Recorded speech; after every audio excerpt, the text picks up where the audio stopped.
Hallelujah hallelujah. खुदावंद का शुक्र हो, खुदावंद की तारीफ़ हो। अब सबके लिए खुदावंद की बरकत चाहते हैं, खुदावंद के नाम को जलाल मिले, और इस बात के लिए कि खुदावंद हमारे दरमियान में मौजूद है, उसका फ़ज़ल का तख्त हमारे दरमियान में लगा है। और बाइबल हमें बताती है कि वो इसराइल की परस्तिश पर तख्त नशीन होता है, अपने बच्चों की परस्तिश पर तख्त नशीन होता है। और तमाम अज़ीज़ बहनों ने जो गीत गाए, बहुत अच्छे से खुदा की परस्तिश की है। और अभी मौका है कि हम कलाम मुक़द्दस की जानिब बढ़ें, और हम बुक ऑफ जेनेसिस, उत्पत्ति, पैदाइश, बेरशीत की हम स्टडी कर रहे हैं। और हम बाप इब्राहिम की ज़िंदगी के बारे में सीख रहे हैं। लास्ट वीक हमने सीखा था कि किस तरीके से खुदा ने कवनेंट जो है वो बांधा था अपने बंदा इब्राहिम के साथ, और किस तरीके से खुदावंद ने अपने आप को उस कवनेंट का हिस्सा जो है वो बनाया। और आज हम 16th चैप्टर में देखेंगे। एक चीज़ हम देखेंगे कि यहाँ पर इब्राहिम ने चैप्टर 15 में जो अपने आप को पेश किया था, तो उन्होंने जो बात की, तो उन्होंने कहा कि मैं तो बे औलाद जा रहा हूँ। थोड़ा सा वहाँ पर ईमान के अंदर थोड़ा सा एक कह लें कि कमी या शिकायत या सवाल या क्वेश्चन उनको नज़र आ रहा था, और खुदा ने उनको रीअश्योर किया। और then he gave an option.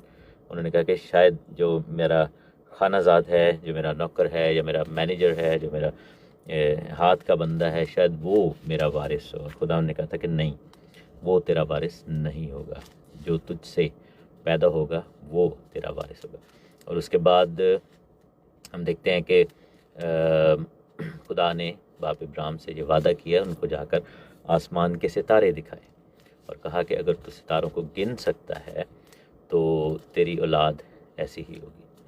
अब यहाँ पर हम दो चीज़ें देखते हैं। जो अगर बैकग्राउंड को देखें तो हम देखते हैं कि हो सकता है कि ये कॉन्वर्सेशंस उनके घर में होती हों, क्योंकि बाइबल बहुत सारी डिटेल जो है वो तो नहीं बता रही डे टू डे क्या हो रहा था। हो सकता है कि बाप इब्राहिम ने जो है वो अपना ये जो एक कह लें कि फ्रस्ट्रेशन थी या क्वेश्चंस थे जो खुदा से कर रहे थे, तो वो अपने घर में भी करते हों, और अपनी बीवी से, अपनी मिसेस से भी वो कहते होंगे, जो साराई जो थी, सारी जो है, उनसे भी करते होंगे। अब यहाँ पर एक हमें नज़र आता है कि वो चूँकि she was an old person, और इवन एक टाइम पे ऐसे आया था कि जब खुदावंद ने 18वें चैप्टर में ये प्रोफेसी दी थी सारा को, तो वो हंसी थी लाइक अपने खैमे में, और she actually found it funny because she must have thought कि शायद ये मुमकिन नहीं रहा उसके लिए। Obviously being an old lady, she must have known कि शायद वो बच्चा पैदा करने की उम्र से आगे बढ़ गई हैं। लेकिन खुदावंद ने उन दोनों को इस बड़ी उम्र में औलाद देनी थी। और खुदावंद मौजज़ात का खुदा है, खुदावंद बरकत का खुदा है, खुदावंद रहमत का खुदा है, और वो अपने वादों को पूरा करता है। और लेकिन हम यहाँ पर एक चीज़ देखते हैं, एक और स्पिरिचुअल प्रीसेप्ट हमें यहाँ पर नज़र आएगा। 16 में लिखा है कि इब्राहिम की बीवी सारी के कोई औलाद ना हुई। अब तो लिखे कि उसकी एक मिस्री लौंडी थी जिसका नाम हाजरा था, और सारी ने इब्राहिम से कहा कि देख, खुदावन ने तो मुझे औलाद से महरूम रखा है, सो तू मेरी लौंडी के पास जा, शायद उससे मेरा घर आबाद हो। और इब्राहिम ने सारी की बात मानी। और इब्राहिम को मुल्क कनान में रहते 10 बरस हो गए थे जब उसकी बीवी सारी ने अपनी मिस्री लौंडी उसे दे दी कि उसकी बीवी बने, और वो हाजरा के पास गया और वो हामला हुई। और जब उसे मालूम हुआ कि वो हामला हो गई तो वो अपनी बीबी को हकीर जानने लगी। तब सारी ने इब्राहिम से कहा कि जो जुल्म मुझ पर हुआ है वो तेरी गर्दन पर है। मैंने अपनी लौंडी तेरी आगोश में दी, और अब जो उसने अपने आप को हामला देखा तो मैं उसकी नज़रों में हकीर हो गई। सो खुदावंद मेरे और तेरे दरमियान इंसाफ करे। इब्राहिम ने सारी से कहा कि तेरी लौंडी तेरे हाथ में है, जो तुझे भला दिखाई दे सो उसके साथ कर। तब सारी उस पर सख्ती करने लगी और वो उसके पास से भाग गई। अब यहाँ पर हम देखते हैं कि एक टिपिकल हम जो देसी फैमिलीज़ में से हैं वो इस चीज़ को रिलेट कर सकते हैं कि आई एम नॉट सेइंग कि ये सिर्फ ख़वातीन ऐसे करती हैं, हस्बैंड्स भी ऐसे करते हैं कि एक पहले like idea came from wife in this case, और वो सारा कुछ किया। आई डोंट नो इब्राहिम जो थे वो वाज ही 100% विलिंग या क्या उनको फोर्स किया गया, या बट इट डिडंट से कि ही ऑब्जेक्टेड टू दैट। लिखा है कि जब उसने कहा तो उसने बात मानी, तो अब एकदम ही लिखा है कि वो बात मान ली। अब मैं ये कहूँगा कि चूँकि गलती दोनों की थी, लेकिन क्या हुआ कि वंस उसका नतीजा अपोजिट निकलना शुरू हो गया, तो वहाँ पे उनके दरमियान में नैगिंग शुरू हो गई, और उसने कहा कि जी तेरा ही कसूर है, ये तूने किया है। तो Ibrahim must have been frustrated, और वो कहता होगा कि भाई काम तो तू कीता है, बंदी तूने, यानी कि ये सब जो फैसला किया था अब मुझ पे सारी वो बात। तो इट्स टिपिकल ऑफ जैसे मियाँ बीवी के रिलेशनशिप्स में कई दफ़ा होता है कि जो ब्लेम गेम है जैसा थी वो चीज़ होना शुरू हो गई। लेकिन एक चीज़ हम देखते हैं कि ये भी एक इम्तहान था जिसमें वो फेल हुए, और बहुत सारे इम्तहान बाप इब्राहिम की ज़िंदगी में आए, लेकिन कुछ में हम देखते हैं कि उनकी एक तरह से थोड़ी सी कमज़ोरी भी नज़र आई। ही वॉजंट अ परफेक्ट पर्सन, वो परफेक्ट नहीं थे, खुदा उनको परफेक्शन की तरफ लेके जा रहा था। बहुत जगहों पर हम देखते हैं कि उनसे ये ऐसा कुछ हुआ कि जो कि अगर ना होता तो शायद कोर्स ऑफ एक्शन डिफरेंट होता। लिखा है कि इब्राहिम की बीवी सारी के कोई औलाद ना हुई। अब ये पहला जुमला ही है कि औलाद नहीं हुई। अब वहाँ पर हम देखते हैं कि औलाद नहीं हुई मींस के ये चीज़ इस चीज़ को सजेस्ट करती है द वे हिब्रू लैंग्वेजेस कि they tried and they failed, और उन्होंने कोशिश की, उन्होंने जैसा भी जो है वो उस वादे को लेके, और क्या हुआ कि वादे में देरी हुई और उसके औलाद ना हुई। उसको शायद समझ आ गया कि शायद मैं अपने आप को इस लायक नहीं पाती। बाज़ औक़ात क्या होता है कि कुछ चीज़ों के मिलने में देर जो है वो बहुत कुछ डिटरमिन करती है, और वो हमारे एक तो देरी खुदा की तरफ से होती है इसलिए कि जैसे बाइबल में लिखा है ना कि वो किसी की हलाकत नहीं चाहता, बल्कि चाहता है कि लोगों की तौबा तक नौबत पहुँचे। लेकिन दो और जगहों पर देर का जिक्र है। एक हम मत्ती की इंजील में जब देखते हैं, मत्ती की इंजील में जाएंगे, वहाँ पर देर का जिक्र है कि मत्ती की इंजील उसके हम चैप्टर नंबर जाएंगे 25 में। लिखा है कि उस वक्त आसमान की बादशाही उन 10 कंवारियों की मानित होगी जो अपनी मछलें लेकर दुल्हा के इस्तकबाल को निकली। उनमें 5 बेवकूफ़ और 5 अक्लमंद थी। जो बेवकूफ़ थी उन्होंने अपनी मछलें तो ले लीं मगर तेल अपने साथ ना लिया, मगर अक्लमंदों ने अपनी मछलों के साथ अपनी कुप्पियों में तेल भी ले लिया। और लिखा है कि जब दुल्हा ने देर लगाई तो सब ऊँघने लगे। तो यहाँ पर देर का जिक्र है। ये कुमारियों की जो तमसील है, ये दो तरह के चर्चेस हैं। एक तो ट्रेडिशनल डिनोमिनेशनल हमें जो चीज़ें नज़र आती हैं, वो चिराग तो उनके पास हैं, मशल तो है, क्योंकि कलाम कहता है ना कि तेरा कलाम चिराग है, कदमों के लिए चिराग और राह के लिए रोशनी। बाइबल तो सबके पास है, लेकिन कुप्पियों में तेल यानी होली स्पिरिट का जो एक्सपीरियंस है, वो होली स्पिरिट का काम जो है, होली स्पिरिट का बैप्टिज़म जो है, होली स्पिरिट की जो तहरीक है, वो नहीं कई दफ़ा नज़र आती। लेकिन होली स्पिरिट तो चाहता है कि वो सब कुमारियों को यानी सब कलीसियाओं को जो है वो ब्लेस करे। जी मैं क्वेश्चन ज़रूर लूँगा, अभी फ़िलहाल स्टडी जब फिनिश हो जाएगी उसके बाद मैं क्वेश्चन लूँगा, ठीक है। तो हम देखते हैं कि यहाँ पर देर हुई। जब देर हुई तो क्या हुआ कि उनकी जो कमी थी वो एक्सपोज हो गई। देयर वाज अ नीड, वहाँ पर उनकी कमी एक्सपोज हुई। एक और जगह पर देर का जिक्र है, ये खरूज की किताब में, एक्सोडस के अंदर कूच की किताब में इसका जिक्र है कि मूसा जब पहाड़ पर गए और वहाँ पर उनको अहद की तख्तियाँ अता की गईं, और हम चैप्टर 31 में देखेंगे और उसकी लास्ट आयत देखेंगे, 18वीं आयत। लिखा कि जब खुदावंद कोहे सीना पर मूसा से बातें कर चुका तो उसने उसे शहादत की 2 लौहें दी। वो लौहें पत्थर की और खुदा के हाथ की लिखी हुई थी। इनका जिक्र हमने लास्ट वीक में भी पढ़ा था। 32वीं आयत में लिखा है कि जब लोगों ने देखा कि मूसा ने पहाड़ से उतरने में देर लगाई तो वो हारून के पास जमा कर उसे कहने लगे कि उठ हमारे लिए देवता बना दे जो हमारे आगे आगे चलें, क्योंकि हम नहीं जानते कि उस मर्द मूसा को जो हमको मुल्क मिस्र से निकाल कर लाया क्या हो गया। और वहाँ पर जो है वो इसराइल ने अपना सबसे बड़ा हिस्ट्री का गुनाह जो था वो कर दिया, और गोल्डन काफ मोमेंट हो गई, और सोने का बछड़ा जो है वो वहाँ पर हम देखते हैं कि हो गया।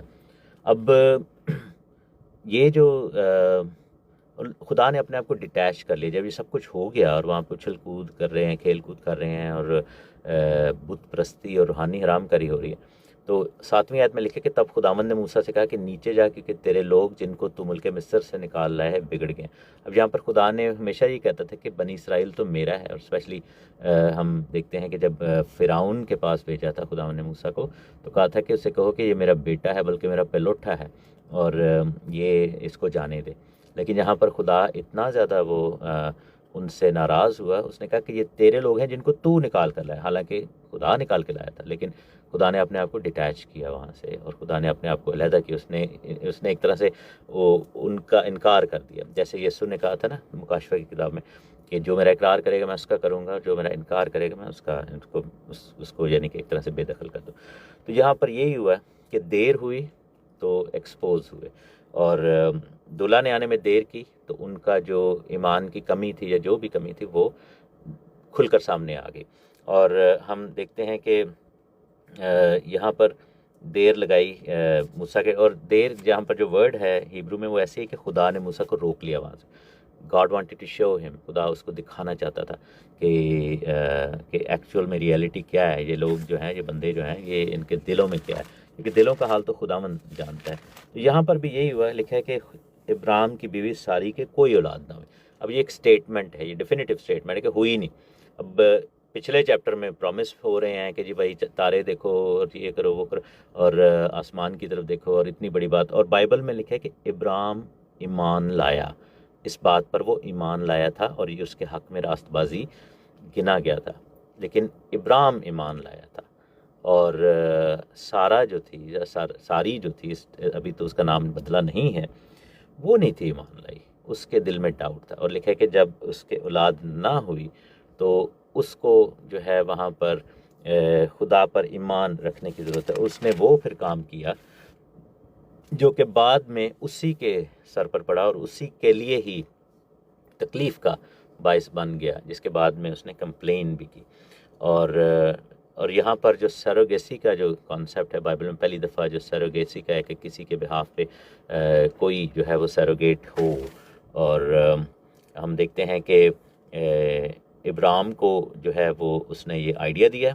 उसने कहा जी, उनकी लॉन्डी थी मिस्री, ये जब फ़िरौन के पास गए थे और मिस्र में, तो वहाँ पर उन्होंने काफ़ी उनको साजो सामान दिया था, काफ़ी चीज़ें दी थी, और उसमें एक लॉन्डी भी थी जो कि शायद एक तरह से मैं कह रहा हूँ कि दुनिया के अंदर जैसे खुदा प्लान कर रहा होता है चीज़ें, साथ साथ जो दुनिया की लोग होते हैं, जो दुनिया के साथ हमारी अटैचमेंट्स होती हैं, वो भी आ जाती हैं, और बाज़ औक़ात वो नुकसान पैदा करती हैं। आई डोंट बिलीव कि इब्राहिम को शायद वो एक्सेप्ट करनी चाहिए थी। आप इमेजिन करें कि ना वो मिस्र में जाता, ना उसका वहाँ पे वो सब कुछ होता, ना वो वापस वहाँ से आता तो उसको दौलत और वो सारा कुछ और लॉन्डी और ये सब कुछ मिलता, और ना ही ये ऑप्शन होता उनके पास।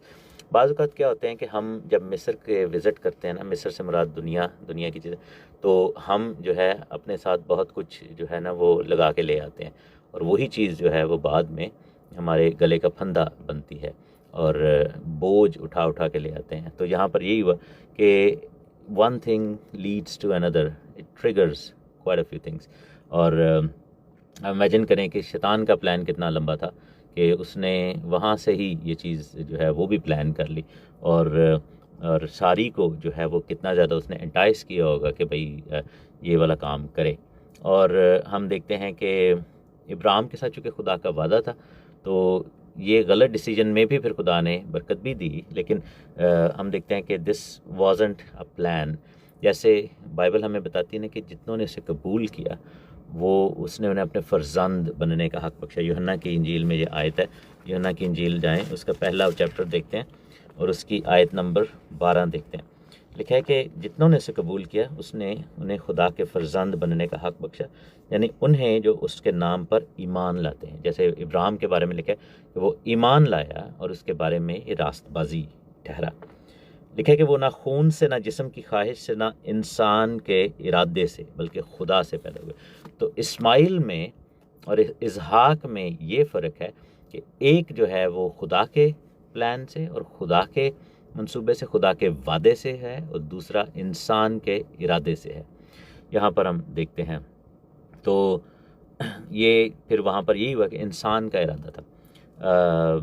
और ये एक कॉन्सेप्ट बाइबल में एक आपको और भी प्रेवलेंट नज़र आएगा कि आपको हमेशा ऐसा पैटर्न नज़र आएगा कि जिसमें पेलोठा जो है वो फिर जो जो पहले आया वो उसको वो फिर ब्लेसिंग नहीं मिली, जो उसके बाद में आया उसको हम ब्लेसिंग पाते हुए देखते हैं।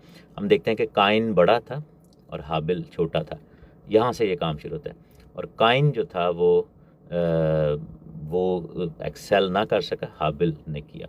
उसके बाद हम देखते हैं कि इस्माइल और इसहाक का भी देखते हैं कि इस्माइल जो है वो पहले पैदा हुआ है, लेकिन इसहाक को बरकत मिली। आगे जाकर हम ईसाऊ और याकूब के हवाले से ये देखते हैं कि सेम वे में ईसाऊ पहले था, लेकिन वो गुनाह के अंदर था, और वो उसका जो लाइफ स्टाइल था वो फ़र्क था, वो दुनिया को, दुनियादारी को और उन सब चीज़ों को ज़ाहिर करता था। लेकिन याकूब को वो बरकत मिली हुई नज़र आती है। इफ़्राइम और मनस्सी के केस में भी हम देखते हैं कि मनस्सी बड़ा था, लेकिन जो वादा किया गया और जो आगे एक्सेल किया वो इफ़्राइम था। इस तरह और भी आगे जाकर इस तरह के एग्जाम्पल्स हैं। ये किस चीज़ को ज़ाहिर करती है बात? ये बेसिकली हमें दिखाती है कि पहले जिस्मानी फिर रूहानी। जो इस्माइल है वो हमारी नजात से पहले की ज़िंदगी को ज़ाहिर करता है, और इसहाक जो है वो हमारी बॉर्न अगेन लाइफ को ज़ाहिर करता है, क्योंकि इस्माइल जो है वो जिस्म के इरादे को, इंसान के इरादे को और इंसानी सोच को ज़ाहिर करता है। इसी तरह हम देखते हैं ईसाऊ भी जो है वो हमारी गुनाह आलूद ज़िंदगी का निशान है। और हम देखते हैं कि जो बाद में आया है वो जो है वो हमारे ज़िंदगी के अंदर खुदा के इरादे को ज़ाहिर करता है। इसी तरह हम फिर मुखालफ मसीह और मसीह को भी देखते हैं। ये भी एक एंगल है। फिर एक एंगल पहला आदम और दूसरा आदम भी है, क्योंकि जो पहला आदम था बाइबल में लिखा कि वो खाकी था, वो ज़मीनी था, और दूसरा रूहानी है और आसमानी है। तो यहाँ पर हमें ये एक डिफ्रेंशिएशन भी नज़र आती है। फिर हम देखते हैं कि काइन जो था वो मुखालफ मसीह की रूह में चल रहा था, और हाबिल जो है वो मसीह की रूह में चल रहे थे, यानी कि जो मसीह की अलामत है, मसीह की तस्वीर बना। इसी तरह हम देखते हैं कि इस्माइल जो है वो अपने भाई इसहाक के ख़िलाफ़ खड़ा हुआ था, और वो मुखालफ मसीह की रूह में चला। और हम देखते हैं कि इसहाक जो है वो मसीह की तस्वीर है। ईसाऊ और याकूब का भी यही केस है। तो यहाँ पर हम इस तरीके से चलते हुए जाते हैं। तो उन्होंने कहा कि जी, सारी ने इब्राहिम से कहा कि देखो, खुदावंद ने मुझे तो औलाद से महरूम रखा है। अब ये एक डायरेक्ट जो है वो एक तरह से हमला है खुदा के प्लान और मंसूबे और वादे पे। इब्राहिम को खुदा कह रहे हो, वो ईमान लेकर आ रहा है और रास्तबाजी भी गिना गया, लेकिन उसकी बीवी जो है उसने क्या किया कि उसने बिल्कुल ही ऑपोजिट कहानी जो है वो शुरू कर दी।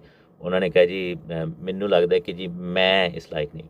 यहाँ पर एक डिसअलाइनमेंट नज़र आती है। अब किसी भी रिश्ते में, किसी भी रिलेशनशिप में अगर डिसअलाइनमेंट होगी कि एक शख्स खुदा के ऊपर ईमान के साथ खड़ा है और दूसरा अगर उसकी कमज़ोरी बन रहा है और वो उसको खुदा के उस वादे से दूर लेके जाता है, तो वो उस रिलेशन में फिर इस्माइल पैदा होते हैं, उस रिलेशनशिप में फिर ये गलतियाँ होती हैं, उस रिलेशनशिप में फिर वो चीज़ें आती हैं जो कि नुकसान का बायस बनती हैं। ऐसे डिसीजंस होते हैं। I am not talking about like another person आ जाता है, I am just talking about as an overall situation. जो रूहानी जो प्रीसेप्ट्स हैं या रूहानी असूल हैं उनकी बात है।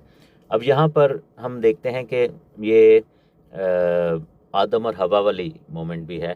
हम देखते हैं कि हवा से भूल चूक हुई, आदम से भी हुई। आदम का क्या वहाँ पर किरदार था जब फल गया? बाइबल में लिखा है वहीं पे खड़ा हुआ था, वो देख रहा था, वो सारा कुछ सुन रहा था, वो सारी स्टोरी उसकी आंखों के सामने हो रही थी, लेकिन उसने बिल्कुल बीच में कोई टोका ही नहीं, रोका ही नहीं। उसने कोई वो नहीं कहा कि जी भाई मेरे ना गल करो, मैं तुम दसना, ठीक है ना। उसको सांप को कहता कि जी भाई मुझसे पहले पूछो ना, मैं भी तो इधर हूँ, ठीक है ना। उसने वो जो हेड ऑफ़ द फैमिली वाला रोल था वहाँ पर वो उससे स्टेप बैक किया, और हवा लीड ले रही है जो कि अपोजिट था चीज़, जो कि खुदा का स्ट्रक्चर है उसके बिल्कुल मुखालिफ थी वो चीज़। और वहाँ पर नुकसान ये हुआ कि उसने अपनी बीवी की बात मानी।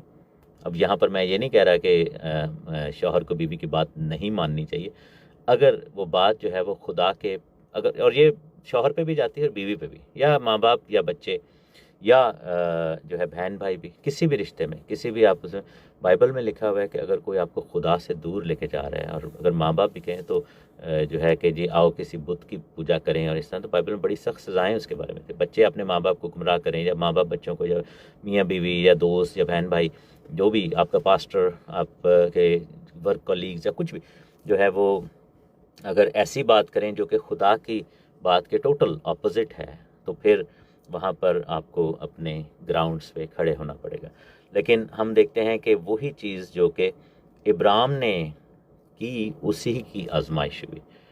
ईमान लाया और रास्तबाजी बना, लेकिन बाद में उसी पर हमला हुआ, और सारी ने कहा कि जी मुझे नहीं लगता कि मैं ये, मेरे लिए ये था वादा।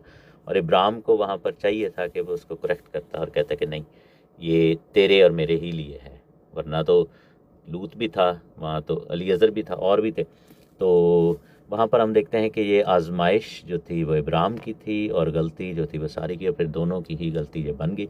और इब्राम के बारे में लिखा है कि उसने उसकी बात मानी, और the way it is worded, कि मुझे लगता है कि बड़ी शायद एकदम ही उसने मान ली, इसने कोई आर्ग्यूमेंट ही नहीं दिया, और उसने ये भी नहीं कहा कि भाई एक दफ़ा सोच लो, कोई थोड़ा वेट कर लो, कोई ऐसी बात नहीं। लेकिन एक चीज़ हम देखते हैं कि जब ये सब कुछ हो रहा है, और लिखा है कि वो चैप्टर के एंड में लिखा है कि जब इस्माइल पैदा हुआ था, इब्राम 86 बरस का था, 86 ईयर्स ओल्ड। और जब जो है वो इसहाक पैदा हुआ है, वो 100 साल का था, क्योंकि 99 साल का था जब उसका ख़तना हुआ। और फिर आप देखें कि हर चीज़ 14 साल आगे बढ़ गई, आगे चलेगी 14 साल। और ये चीज़ हम ये भी देखते हैं कि यूसुफ़ की ज़िंदगी में एक काम होता हुआ देखते हैं, क्योंकि मैं बाद में इस पे ज़रूर बात करूँगा। एक हम देखते हैं कि खुदा ने यूसुफ़ के लिए एक काम किया था। ये स्टोरी, जब यूसुफ़ की स्टोरी पे आएंगे ना, तो उसको ज़्यादा आप देखिएगा। जब चैप्टर 40 में जाएंगे ना, तो वहाँ पे लिखा है कि यूसुफ़ कैद खाने में था। अब उसको प्रोमिसेस किए हुए थे, खुदा ने उसको खूबसूरत विजन्स दिखाए थे, ख्वाब दिखाए थे, और उसने गलती क्या की, उसने अपने भाइयों को जाके बेइज्जत करना शुरू कर दिया। उसकी वजह से वो कैद में पड़ गया, यानी कि अगेन देखें, गलती हुई तो नुकसान हो गया। और फिर अच्छा, जब वो उधर थे तो उसको खुदा ने वहाँ पर एक इंतज़ाम किया। 40वें चैप्टर में हुआ क्या था कि यूसुफ़ जो है ना, वो वहाँ पे था, तो वहाँ पर नानपुस भी आया था, यानी कि जो बेकर था, और उसका जो साकी था वो भी आया, जो उसको बादशाह को मैं पिलाता था।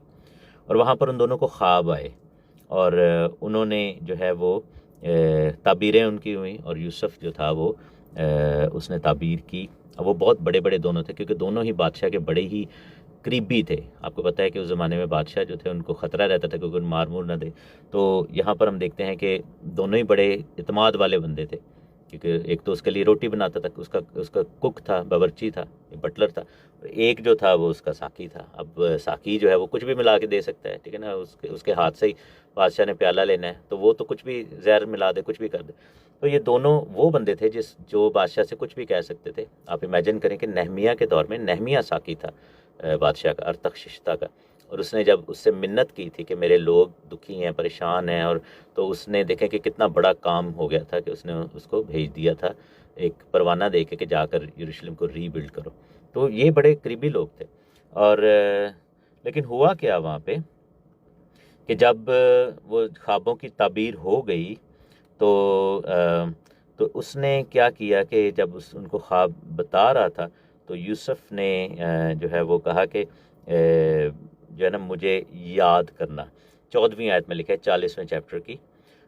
उसने कहा कि तुझे मनसब पर बहाल कर दिया जाएगा, ठीक है, और खुदा तुझे जो है वो खुशहाल कर देगा, तू वापस अपने ओहदे पे चला जाएगा। लेकिन 14वीं आयत में लिखा है कि जब तू खुशहाल हो जाए तो मुझे याद करना, और ज़रा मुझसे मेहरबानी से पेश आना।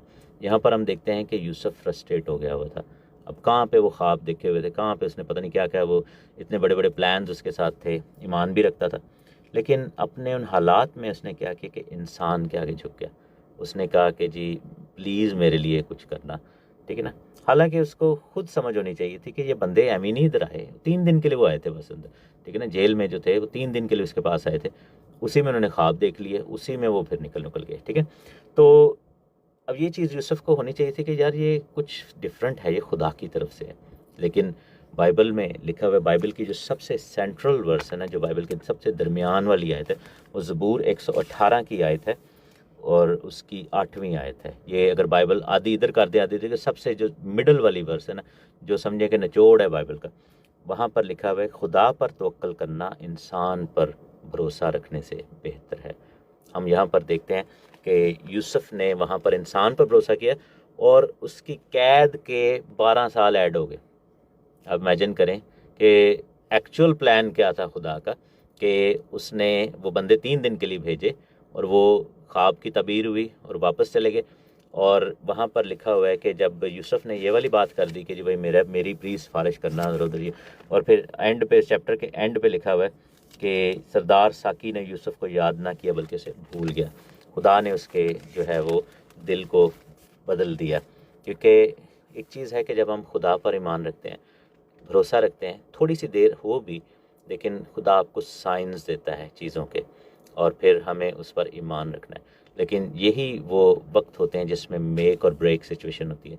हम बाज़ औक़ात ऐसा फ़ैसला कर लेते हैं कि वही ब्लेसिंग हमारी जो है वो डिले हो जाती है, बहुत देर चली जाती है। अब यूसुफ ने वहाँ पे उसके आगे हाथ जोड़े, पैर जोड़े कि भाई मेरा भी कुछ करो, मैं फंस गया हूँ इधर, मैं तो I was destined to be something so big, और मैं तो बड़ा कोई बलास हाँ, तो ये वो फलाना, और उसने उसके आगे हाथ जोड़ दिए। क्या वो साकी, क्या फ़िरौन, कौन, क्या इंसान की क्या औकात है कि वो खुदा के मंसूबे को जो है वो ओवरराइड कर सके। लेकिन क्या हुआ कि यूसुफ के मुंह से एक बात वो निकली और 12 साल ऐड हो गए, और 12 साल के बाद कहीं जाके बादशाह को ख्वाब आया और फिर उसको साकी को वो चीज़ याद आई। अब यहाँ पर यही हुआ कि 86 साल का था इब्राहिम को, 86वें साल में इसहाक मिलना था, लेकिन क्या हुआ कि ये यहाँ पर ये जो काम हुआ उसमें 14 साल ऐड हो गए और वो 100 साल का था जब उसको इसहाक मिला। आप इमेजिन करें कि खुदा ने इतना बड़ा वादा किया था कि भाई तू तारे देख, ये कर वो कर। यूसुफ को भी तारे नज़र आए थे, इब्राहिम को भी तारे नज़र आए, लेकिन क्या था कि वो फैसला वहाँ पर वो घड़ी थी जहाँ पर ईमान के साथ अमल होना बड़ा ज़रूरी था। और बाइबल में लिखा है याकूब के ख़त में कि ईमान इमाल के बगैर मुर्दा है।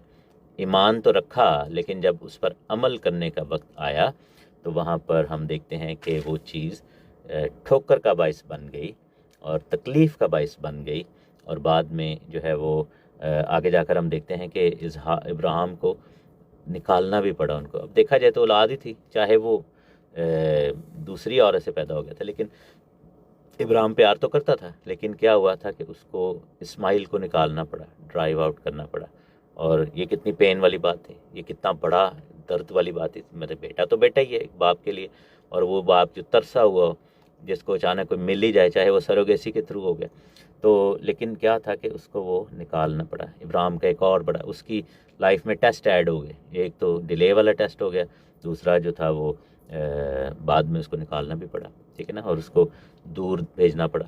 तो ये चीज़ें ऐड हो गई, और सिर्फ वजह क्या थी कि उस इक्वेशन में, उस नाहमवार जुए में, मैं ये नहीं कह रहा कि बाप इब्राहिम और अम्मा सारा जो थी वो नाहमवार जुआ था, ईमान के उस घड़ी में वो जुआ नाहमवार था। और उस नाहमवार जुए में क्या हुआ कि इब्राहिम जो था ही गेव इन, और उसने जो है वो उसकी बात मानी।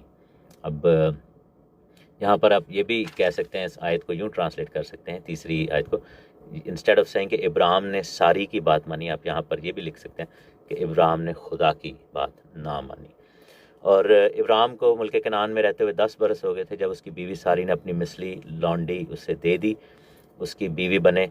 और जब वो हाजरा के पास गया तो लिखा है वो हामला हो गई। अब आप एक और चीज़ भी आप देखें, वो एकदम ही हमला होगी, ठीक है ना। एकदम ही वहाँ पे ये वाला हो गया। अब वो सारा के साथ जो है वो हो ही नहीं रहा, कुछ बरकत ही नहीं आ रही, और जो मर्जी वो ट्राई कर रहे थे, लेकिन इधर तो जो है ऐसे जैसे कोई रेडी थी सब कुछ, ठीक है।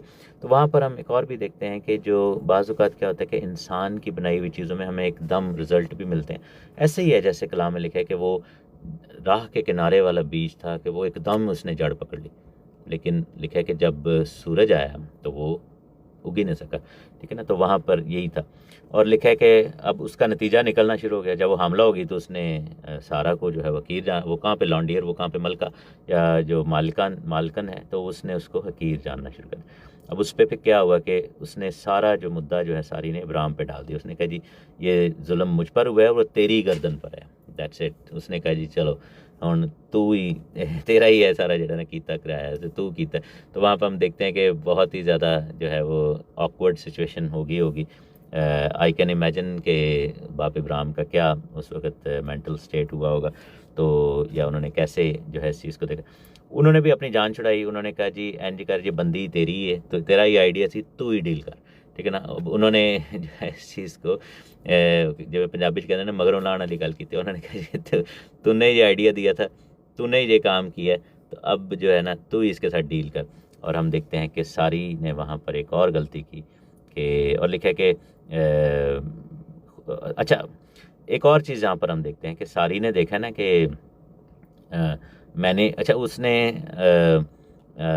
जो है वो आर्ग्यूमेंट क्या दिया कि मैंने अपनी लौंडी तेरी आगोश में दे दी। मीन्स के उसको वो उसने यानी कि उसको बहुत बड़ी बात के तौर पर की कि भाई, और अब जो उसने अपने आप को हामला देखा तो मैं उसकी नज़रों में हकीर होगी। अब वहाँ पर सारा ने क्या किया है कि खुदा का बीच में, खुदा को भी इल्ज़ाम, जैसे आदम ने किया था कि जी भाई खुदा को कहा था कि ये जो औरत है इसने मुझे फल खिलाया और ये तूने मुझे दी थी, हालांकि मांगा तो आदम नहीं था। लेकिन हम देखते हैं कि उसने कहा कि खुदावन मेरे और तेरे दरमियान इंसाफ करे। वो भाई खुदावन ने ही तो वादा किया था, खुदावन ने ही तो आपको ब्लेसिंग के लिए बोला था, इंतज़ार करने के लिए बोला था, और अब जो है वो कह रही कि खुदावन मेरा इंसाफ करे। बाज़ वक़्त हम क्या करते हैं कि हम ऐसे काम, ऐसे डिसीजन, ऐसी चीज़ें ले लेते हैं और बाद में हम फिर कहते हैं कि जी खुदावन तू इसके अंदर कुछ कर। तो ये जो है बेसिकली यहाँ पर होता हुआ नज़र आता है। इब्राहिम ने कहा कि जी भाई तेरी लौंडी है, तेरे हाथ में है, जो तुझे अच्छा लगे कर दे इसके साथ। तो फिर लिखा है कि वो सख्ती करने लगे। अब ये भी एक फर्दर जो है वो चीज़ गलती और गुनाह का बायस थी, क्योंकि किसी भी इंसान के ऊपर, अब देखा जाए तो हाजरा का इसमें कोई कसूर नहीं था, उधर का कल्चर या जो भी था, उस बेचारी को फोर्स किया गया या जैसे भी किया गया, उसको मनवाया, जो कुछ भी किया, तो सख्ती करना, जुल्म करना, ये एक और जो है वो चीज़ वहाँ पर नुकसान का बायस बनी। और लिखे कि वो भाग गई। और फिर लिखे कि खुदावन के फरिश्ते को बियाबान में पानी के चश्मा के पास मिली, ये वही चश्मा है जो शूर की राह पर है। और उसने कहा कि ऐ सारी की लौंडी हाजरा तू कहाँ है और किधर आई है। उसने कहा कि मैं अपनी बीबी सारी के पास से भाग गई हूँ। खुदावन के फरिश्ते ने उससे कहा कि तो अपनी बीबी के पास लौट जा और उसको अपने को उसके कब्ज़े में कर दे। और खुदावन के फरिश्ते ने उससे कहा कि तेरी औलाद को बहुत बढ़ाऊँगा, यहाँ तक कि कसरत के सबब से उसका शुमार ना हो सकेगा। खुदावन के फरिश्ते ने उससे कहा कि तू हामला है और तेरे बेटा होगा, उसका नाम इश्माएल रखना। शमा बेसिकली इसराइल जो है वो इसराइल का जो कह लें कि अकीदा है, उसमें लिखा है कि सुन ए इसराइल, तो उसमें वहाँ पर शमा उसको कहते हैं, शमा इसराइल यावे एलोहेनु यावे एखाद। तो शमा का वर्ड मतलब है सुनना, समात, जिसका उर्दू या अरबी वर्ड होगा समात, ठीक है ना। तो जो हमारी हिस्स होती है समात यानी सुनने की, जब हम कानों में वो लगाते हैं तो कहते हैं आला समात, तो वो ही बेसिकली उसी को इब्रानी में शमा कहते हैं।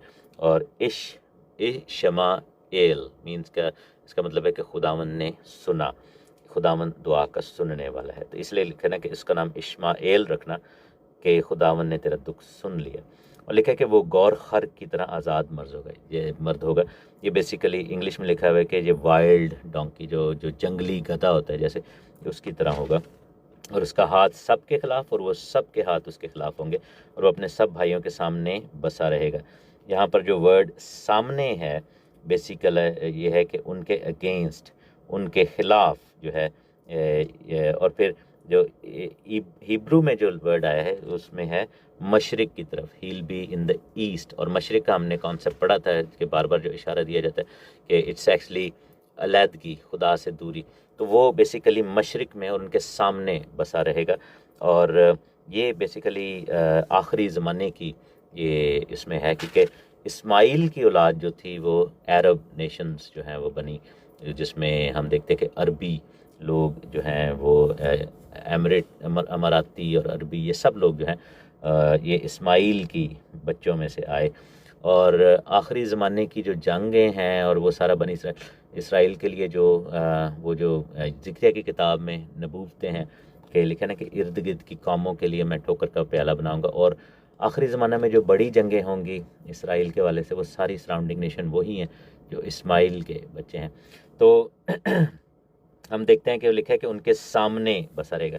अब ये सेम वर्ड जो है वो उसके लिए नमरूद के लिए यूज़ हुआ था, जो 10वें चैप्टर में देखते हैं और उसकी 9वीं आयत में लिखा है कि कूश से नमरूद पैदा हुआ और वो एक रुए ज़मीन पर एक सूरमा हुआ और वो खुदावंद के सामने वो एक शिकारी सूरमा हुआ। और इसलिए मिसल चली थी कि खुदावंद के सामने नमरूद सा शिकारी सूरमा। सामने से मुराद है इन अपोजिशन ऑफ, यानी कि कहते हैं कि तू मेरे सामने क्या नहीं खलो सकना है। जब पंजाबी में हम कहते हैं मेरे सामने तू क्यों खड़ा है, यानी कि इसका मतलब ये नहीं है कि प्यार मोहब्बत की बात है, इसका मतलब है कि वो अगेंस्ट है, उसके ख़िलाफ़ है। तो जैसे नमरूद खुदावंद के ख़िलाफ़ खड़ा हो गया था। और हम देखते हैं कि इस्माइल जो है वो अपने भाइयों के सामने यानी जंग की हालत में वो होगा। और आप देखें कि इसका एक गलती और अपने उस जो खुदा का मंसूबा था उससे डिविएट करने से कितना बड़ा नुकसान हुआ कि उसका खमियाजा आज तक इसहाक की औलाद जो है वो भुगत रहे हैं। क्योंकि उनको जो ख़तरा है इस वक्त सब इसराइल को, वो उन्हीं लोगों से है जो कि इस्माइल के अंदर हैं और इस्माइल की औलाद हैं। तो इवन के आखिरी ज़माने की जो मुखालिफ मसीह की जंग होगी उसमें भी यही जो मुल्क होंगे यही उसको तबाह करने के लिए आएंगे। और ये जिस ईमान को फॉलो करते हैं उसमें बाकायदा ये कहते हैं कि हमें ये टास्क दिया गया है कि हम जो है वो इसराइल को सफ़ाए हस्ती से मिटा दें। इसका ज़िक्र जो है वो ज़बूर की किताब में लिखा हुआ है। ज़बूर 83 में जब हम जाते हैं, 83वें ज़बूर में तो उसके अंदर हम पढ़ते हैं, ए खुदा खामोश न रह, ए खुदा चुपचाप ना हो और खामोशी इख्तियार न कर, क्योंकि देख तेरे दुश्मन ऊधम मचाते हैं। तुझसे अदावत रखने वालों ने सर उठाया है, क्योंकि वो तेरे लोगों के ख़िलाफ़ मकारी से मंसूबे बांधते हैं। उनके ख़िलाफ़ जो तेरी पनाह में हैं मशवरा करते हैं। उन्होंने कहा कि आओ हम इनको काट डालें कि उनकी कौम ही ना रहे और इसराइल के नाम का फिर जिक्र ना हो, क्योंकि उन्होंने एका करके आपस में मशवरा किया है।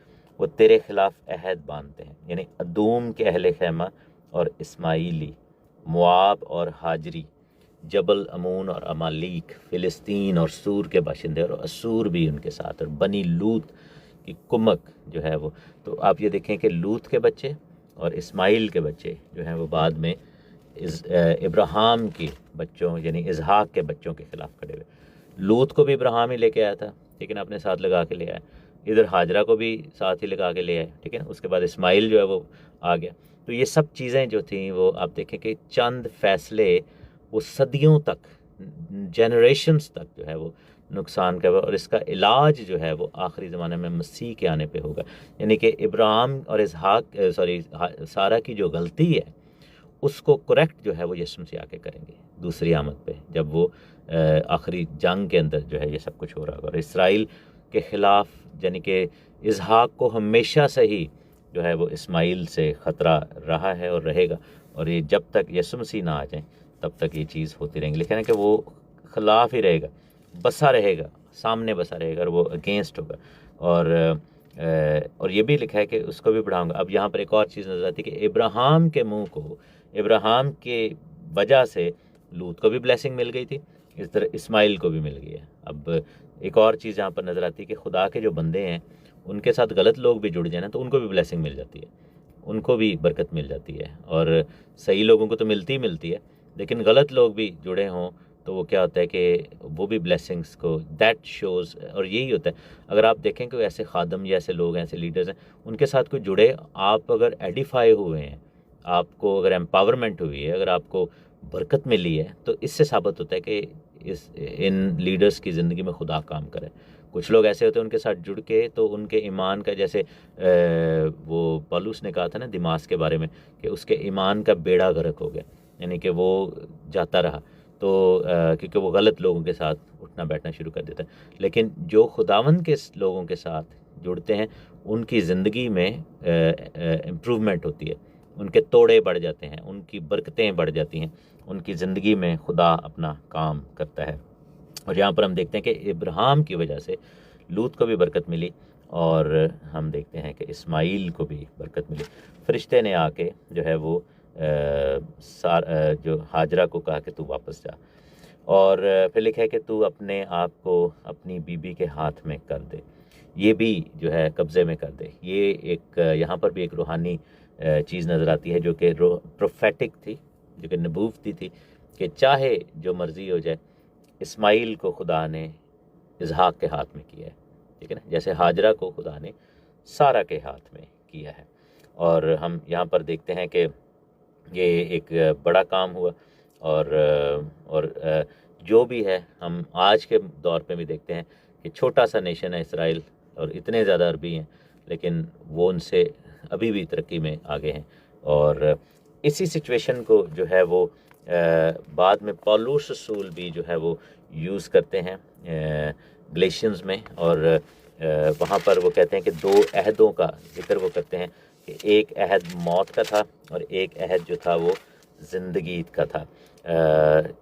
गलेशियंस में जाएंगे, उसके 4थे चैप्टर में देखेंगे, और उसकी 21वीं आयत में लिखा है कि अब थोड़ा सा इसको वो एक तरह से डायरेक्ट, वो हालांकि सारा की गलती थी, लेकिन वो अब वो सिचुएशन को एक डिफरेंट वे में एक्सप्लेन कर रहे हैं। उन्होंने कहा कि मुझसे कहो 4 बाब 21 आयत, तो तुम जो शरीयत के मातहत होना चाहते हो, क्या शरीयत के बात को नहीं सुनते? ये लिखा है कि इब्राहिम के 2 बेटे थे, एक लौंडी से, दूसरा आज़ाद से, मगर लौंडी का बेटा जिस्मानी तौर पर और आज़ाद का बेटा वादा के सबब से पैदा हुआ। इन बातों में तमसील पाई जाती है, इसलिए कि ये 2 औरतें गोया 2 अहद हैं। अब यहाँ पर उन्होंने क्या किया कि हालांकि कोहे सीना पर तो इसहाक के बच्चे थे, लेकिन उस सिचुएशन को उन्होंने रिलेट किया कलीसिया वर्सेस ओल्ड टेस्टामेंट की जो लोग थे। लिखा है कि एक कोहे सीना पर का जिससे ग़ुलाम ही पैदा होते हैं, वो हाजरा है। और हाजरा अरब का कोहे सीना है, और मौजूदा यरूशलेम जो कि कलीसिया और रूहानी बात हो रही है, जो उसका जवाब है, क्योंकि वो अपने लड़कों समेत गुलामी, यानी कि कह रहे हैं कि मौजूदा यरूशलेम मीन्स के आजकल के दौर के जो लोग हैं वो उस चीज़ का जवाब हैं। लेकिन फिर लिखा है कि जो मौजूदा यरूशलेम, यानी कि अभी जो यीशु पर ईमान नहीं लाए, वो उस दौर के यहूदियों की बात हो रही है। लेकिन आलम बाला की यरूशलेम आज़ाद है, वो ही हमारी माँ है, ठीक है ना। और उन्होंने फिर यही कहा कि जो आलम बाला की यरूशलेम है, जो कि कलीसिया है, जो कि मसीह के अंदर है, वो फिर इसहाक को ज़ाहिर करते हैं। तो हमें क्या करना है कि हमें जो है वो हमें अपनी ज़िंदगी में ये गलती नहीं करनी, हमें खुदा की मदद करने की कोशिश नहीं करनी। यहाँ पर सारा ने यही किया कि उस अपनी तरफ से उसने खुदा की मदद करने की कोशिश की कि जी भाई खुदा ने क्या तो है, लेकिन चलो मैं भी यानी कि वो खुदा को फैसिलिटेट कर रही है, ठीक है ना। तो ऐसे नहीं हमने करना। बाज़ औक़ात हम ये वाली गलतियाँ करते हैं कि हम कहते हैं कि शायद खुदा को यही मंजूर था, शायद खुदा इस तरीके से ये करना चाह रहा है। भाई हम कौन होते हैं कि डिक्टेट करने वाले कि खुदा कैसे करना चाह रहे हैं, ठीक है ना। तो यहाँ पर ये चीज़ होती हुई नज़र आती है। पर एंड पे लिखा है कि हाजरा ने खुदावंद का 13वीं आयत में वापस जा रहा हूँ 16वें बाब की, खुदावंद का जिसने उससे बातें की अता एल रोई नाम रखा, यानी कि रोई जो है उसका उर्दू वर्ड रोया भी होगा, मीन्स के खुदा को मैंने अपनी आँखों से देखा है, और खुदा बसीर है, खुदा देखने वाला है, और मैंने यहाँ भी अपने देखने वाले को जाते हुए देखा। और इसी सबब से उस कुएँ का नाम जहाँ पर उसने पानी पिया बैर लही रोई पड़ गया, यानी कि ज़िंदा खुदा का कुआँ। और वो कादिश और बर्द के दरमियान है। इब्राहिम से हाजरा का एक बेटा हुआ, इब्राहिम ने उसका नाम अपने उस बेटे का नाम हाजरा से जो पैदा हुआ था इस्माइल रखा, क्योंकि ये फरिश्ते ने उसको बताया था। जब इब्राहिम से हाजरा के इस्माइल पैदा हुआ तब इब्राहिम 86 बरस का था। इमेजिन करें कि यही अगर ना होता तो इसहाक 86वें बरस में पैदा होता, लेकिन फिर बीच में गैप नज़र आया। आप ये देखें कि अगला चैप्टर शुरू ही इससे हुआ कि वो अगले जो 14 साल थे वो डिलीट ही हो गए, उसमें पता नहीं क्या क्या हुआ, वो नज़र ही नहीं आया। और उसके जो लिखे ना कि 86 बरस का था, और अगली आयत जो चैप्टर की लिखा है कि जब इब्राहिम 99 बरस का हुआ, वो खुदा ने वो 14 साल बीच में से बिल्कुल गायब ही कर दिए। तो क्या होता है कि हमारी बरकतें बाज़ औक़ात ऐसी गैप का शिकार हो जाती हैं। So that's a gap between those two chapters. Ibrahim की ज़िंदगी पता नहीं क्या क्या वाक़यात हुए होंगे उन 14 साल में, लेकिन एक तरह से ऐसे लग रहा है कि जैसे खुदा को ये चीज़ इतनी नापसंद आई कि तौरेत में, बाइबल में उन 14 साल के एक भी इवेंट का जिक्र ही नहीं है, पता ही नहीं है कि उस 14 साल में क्या हुआ। तो ये चीज़ें हमें देखनी है। This is how the spiritual blessings work. इसी तरीके से ब्लेसिंग्स या फिर बेबरकती जो है वो इस तरीके से काम करती है। इस स्टोरी में से हमने ये सीखा। खुदावंद आप सबको बड़ी बरकत दे, खुदावंद आप सबके साथ हो। अब मौका है कि आप क्वेश्चन कर सकते हैं, कमेंट्स कर सकते हैं। मेरे ख्याल बहन मैविश क्वेश्चन करना चाह रही थी जी।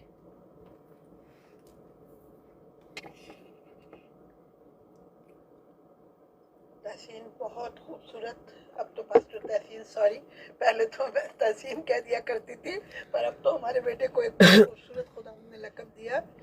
तो जी पास्टर तहसीन थैंक यू। बहुत ही खूबसूरत, ऐसे ऐसे वर्ड जो कि हमारे कभी सोचो गुमान में भी नहीं होते, और खुदा अपने बच्चों के मुंह से कहलवाता है। गॉड आमीन। ब्लेस यू मेरा बच्चा, खुदा थैंक आपको यू, बरकत। Thank you, God bless you. और भी अगर कोई आप कमेंट्स कर सकते हैं, अगर किसी के पास कोई क्वेश्चन है। टिकटॉक पे जितने भी लोग हमें देख रहे हैं, आप सबको थैंक यू वेरी मच। खुदावन आप सबको बड़ी बरकत दे, आप हमारे साथ जुड़े हुए हैं। और इफ़ एनीबडी जी, बहन अफशा आप क्वेश्चन कीजिए जी। थैंक यू पास्टर साहब, बहुत ही अच्छा मैसेज था। और मुझे ये सीखने को मिला कि जैसे आपने यूसुफ के बारे में बताया कि उसने खुदा पे भरोसा करने के बजाय अपनी जो सिफारिश थी उन लोगों के आगे लगाई कि वो बादशाह से जाके कहे। तो आज ये चीज़ मैंने सीखी है इस बात से। Thank you, thank you. बिल्कुल देखें, मांगो तो तुमको दिया जाएगा, ये यीशु मसीह ने कहा था। ढूंढो तो पाओगे, खटखटाओ तो तुम्हारे वास्ते खोला जाएगा। लेकिन वो खुदा के दरवाजे को खटखटाने और मांगने की बात थी। के.एस. गिल और यूसुफ ने क्या किया कि वो इंसान को जो है वो इंसान से मांगना शुरू कर दिया था। भाई के.एस. गिल, आपके बेटे के लिए हम दुआ करते हैं, जिनकी रीनल बायोप्सी है 4 जून को, सफरिंग फ्रॉम नेफ्रोटिक सिंड्रोम। खुदावन उनको शिफा दे मुकम्मल। पास्टर गिल, MOD मिनिस्ट्रीज़, आपने कहा कि you learned deeply learn today. भाई आई लर्नड द मोस्ट। खुदा का शुक्र है, खुदा की तारीफ़ है। पास्टर रज़ाक, आपने हमें ज्वाइन किया है। If you are able to unmute and maybe pray for us, आप जो है वो हमें कर सकते हैं। Are you able to speak?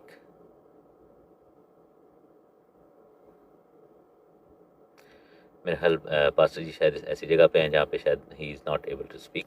चले, मैं आखिरी दुआ सबके लिए करूँ और उसके बाद हम आपसे इजाज़त चाहेंगे। खुदामंद, हम तेरे कदमों में आते हैं, तुझे मुबारक कहते हैं, तेरे नाम को जलाल मिले। तू भला है, तेरी शफ़क़त अबदी है, तेरी वफ़ादारी पुश्त दर पुश्त रहती है। खुदावंद यीशु मसीह नासरी तू बरकत दे। खुदावंद जो भी दरख्वास्तें मुनाजातें लोगों ने की हैं, सबको तू बरकत दे। और ए खुदावंद यीशु मसीह नासरी, तेरा रहम हो, तेरा फ़ज़ल हो। और ए खुदावंद तू अपने बच्चों को जो कलाम का बीज पड़ा है, उनको तू ए खुदावंद तौफ़ीक दे कि उसमें से सीखें। और ए खुदावंद उस कलाम के बीज को जो है वो लेकर आगे चलें। और ए खुदा अपनी ज़िंदगियों की शेप जो है उस कलाम के बीज के मुताबिक करें। यीशु मसीह नासरी के नाम में आमीन, आमीन, आमीन। खुदावंद का शुक्र। मेरा बहन महविश ने दोबारा हमें ज्वाइन कर लिए। तो if you had any question please आप पूछ लीजिए, ताकि फिर ताकि आपके सवाल का जवाब हो जाए, and then we'll take a leave. जी बहन महविश।